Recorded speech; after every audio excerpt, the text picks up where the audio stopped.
In other news naman, sisikapin daw ng pamahalaan natin na ma-resolve yung issue sa Coco Levy Fund. Yan yung lagi natin pinag-uusapan dahil nga medyo, ito nga kinukwento ni Kong Erin na tayo yung sa UNTV lang yung sumusunod talaga dun sa pakikipagbaka ng ating mga kasama dyan, yung mga kilos magninyog yan. Ayon po sa ating Food Security SAR, Secretary Kiko Pangilinan, bagamat payag ang Pangulo sa hirit na executive order para magamit na ang Coco Levy Fund, hindi pa rin daw po nila ito pwedeng ilabas dahil nga hindi pa daw tapos yung usapin na yung legal issue nila sa Korte Suprema. Kaya ngayon ay hinihintay na lang daw nila yung entry ng judgment mula sa Korte bago makapaglabas sila ng yung talagang kautusan para magamit na daw agad yung 71 billion na 71 billion peso fund para sa mga magninyog. Ako, anong reaction mo doon? Ako, ministerial na yung entry of judgment. Yeah. No, that's one. Pangalawa, kung talagang nag-iingat ang ating Pangulo, di ipasa niya sa Kongreso at sabihin i-certify as urgent dahil mahaba naman ang proseso ng paggawa ng batas.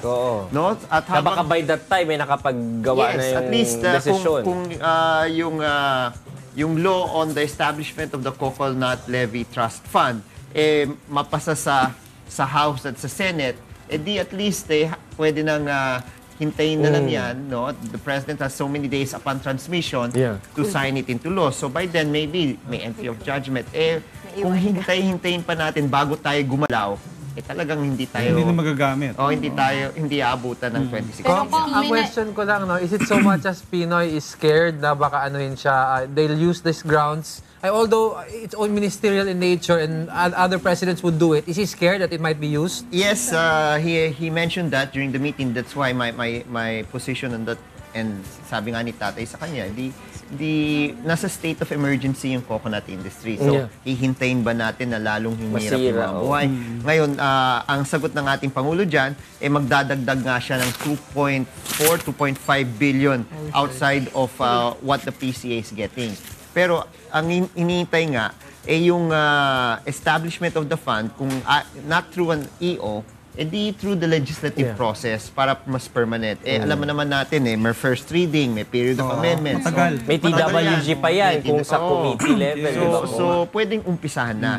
Ipasa na niyo sa Kongreso, sabihin, trabahuin na ninyo yan. No? Pero one question lang, Kong. Di ba sa energy sector, reserve lang ang tinamaan and yet nagkakagulo sila to give Pinoy state of emergency powers. Where the coconut sector is when integration comes in, will be a big part for our economy. So why isn't this more of an emergency? Totoo. Na he should use the emergency powers for this? Yes, no? So yun ang sinasabi nga natin.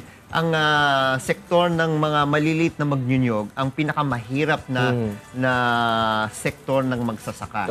No? At yan ay importante. Kaya sabi nga, nasa state of emergency nga dahil may kukulisa Kamusta ba? Oo nga, kamusta na yun, Kong? Parang nawala na balita. Wala pa tayong balita kung ano yung mga ginagawang hakbang. Meron pa ba? O wala Meron naman, pero hindi natin alam kung gaano ka-massive. No? Wala pang report ang PCA tungkol dyan.